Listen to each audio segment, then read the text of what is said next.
भारत के संविधान का निर्माण कैसे और किन परिस्थितियों में हुआ? क्या आप जानते हैं कि संविधान निर्माण के लिए जब पहली बार बाबा साहेब डॉक्टर भीमराव अंबेडकर जी को अप्रोच किया गया था, उन्होंने संविधान लिखने से साफ मना कर दिया था। फिर ऐसा क्या हुआ जो न चाहते हुए भी बाबा साहेब डॉक्टर भीमराव अंबेडकर जी ने भारतीय संविधान का निर्माण किया? क्या भारत के संविधान की रचना के लिए बाबा साहेब डॉक्टर भीमराव अंबेडकर जी ही पहली और आखिरी चॉइस थे? संविधान निर्माण का जिम्मा बाबा साहेब डॉक्टर भीमराव अंबेडकर को ही क्यों दिया गया, जबकि उस समय और भी कई कानून के जानकार और विद्वान मौजूद थे? अगर सिर्फ हिंदू पंथ की ही बात किया जाए, उस समय पंडित जवाहरलाल नेहरू, डॉक्टर राजेंद्र प्रसाद, महात्मा गांधी, लोकमान्य तिलक और सरदार वल्लभ भाई पटेल जैसे कई लोग मौजूद थे। फिर भी संविधान निर्माण का कार्य बाबा साहेब डॉक्टर भीमराव अंबेडकर जी को ही दिया गया, ऐसा क्यों? भारतीय संविधान के निर्माण से जुड़ी छोटी से छोटी, बड़ी से बड़ी जानकारी और भारतीय संविधान का संपूर्ण अध्ययन आपको नथुन गोंडवाइस पर मिलेगा, क्योंकि नथुन गोंडवाइस ने ठाना है हर घर संविधान पहुंचाना है, अज्ञानता मिटाना है, ज्ञान दीप जलाना है। आप में से बहुतों के मन में यह सवाल उठ सकता है, यह कैसे होगा? क्या यह संभव है? हमारा उत्तर है हाँ, बिल्कुल संभव है। और यह कैसे संभव है, इसके लिए सबसे पहले हम आपको हिंदी के सुप्रसिद्ध गजलकार दुष्यंत कुमार जी की एक लोकप्रिय गजल की कुछ पंक्तियां सुनाना चाहेंगे। ये जो शहतीर है पलकों पे उठा लो यारो, अब कोई ऐसा तरीका भी निकालो यारो। दर्द ए दिल वक्त को पैगाम भी पहुंचाएगा, इस कबूतर को जरा प्यार से पालो यारो। आज सीवन को उधेड़ो तो जरा देखेंगे, आज संदूक से वो खत तो निकालो यारो। रहनुमाओं की अदाओं पे फिदा है दुनिया, इस बहकती हुई दुनिया को संभालो यारो। कैसे आकाश में सुराख नहीं हो सकता, कैसे आकाश में सुराख नहीं हो सकता, एक पत्थर तो तबीयत से उछालो यारो।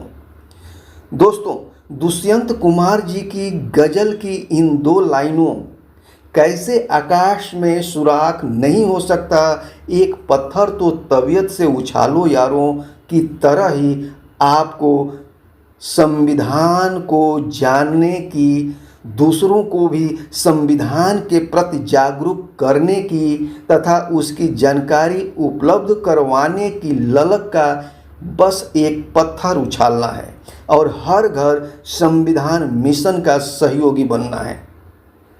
अगर आप चाहते हैं कि हर कोई संविधान के प्रति जागरूक हो, संविधान को जाने समझे, हर कोई अंधविश्वास और पाखंड को छोड़कर तथ्यपरक बने, हर कोई प्लांटेड इतिहास को छोड़कर भारत के असली इतिहास तथा गोंडवाना लैंड के बारे में जाने, इसके लिए आपको एक छोटा सा काम करना है।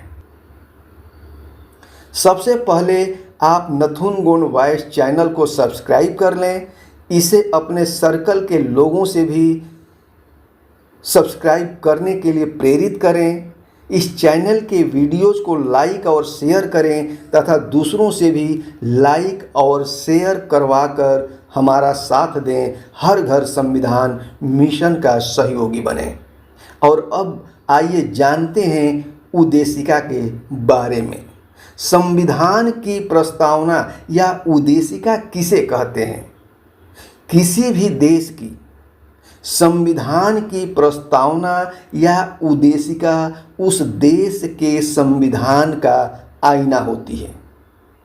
संविधान की उद्देशिका से यह उम्मीद की जाती है कि जिन मूलभूत मूल्यों तथा दर्शन पर संविधान आधारित हो, जिन लक्ष्यों और उद्देश्यों को प्राप्त करने के लिए संविधान निर्माताओं ने राज्य व्यवस्था को निर्देश दिया हो, उनका उस देश के संविधान की उद्देशिका में पूर्ण रूप से समावेश होना चाहिए।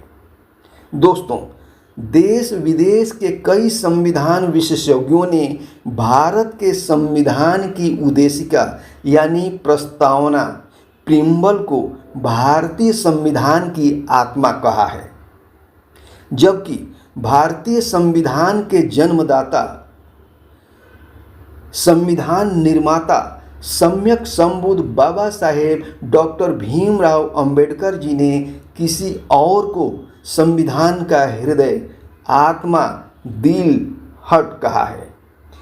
सगाजनों, आज के इस वीडियो में हम देश विदेश के कुछ एक चुनिंदा संविधान विशेषज्ञ, विधिवेता, राजनीति वैज्ञानिकों के विचारों को निम्नलिखित प्रश्नों के साथ कवर करेंगे। जैसे, भारतीय संविधान की आत्मा किसे कहते हैं? संविधान की आत्मा क्या है? संविधान की कुंजी किसे कहा जाता है? उद्देशिका को संविधान की कुंजी किसने कहा है? प्रस्तावना को संविधान की आत्मा किसने कहा है? सम्यक संबुद्ध बाबा साहेब डॉक्टर भीमराव अंबेडकर जी ने संविधान की आत्मा अर्थात हृदय किसे कहा है? जय सेवा, जय जोहार, वड़कम। आप देख रहे हैं सत्य का चॉइस, नथुन गोंड वॉइस, और मैं हूं नथुन शाह गोंड।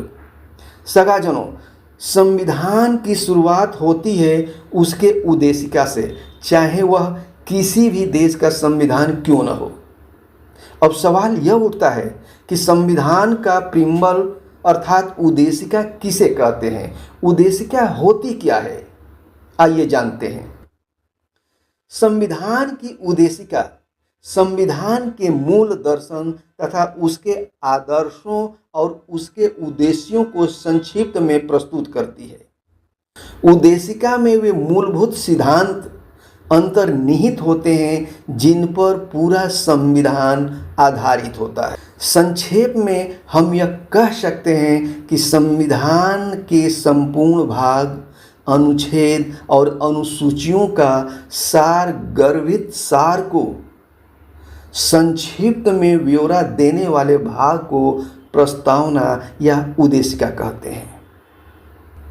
सुप्रसिद्ध अंग्रेज राजनीति वैज्ञानिक सर अर्नेस्ट बार्कर ने भारतीय संविधान की प्रस्तावना को संविधान की कुंजी, संविधान का मुख्य नोट अर्थात की नोट ऑफ द कॉन्स्टिट्यूशन और संविधान का मुख्य भाषण कहा है।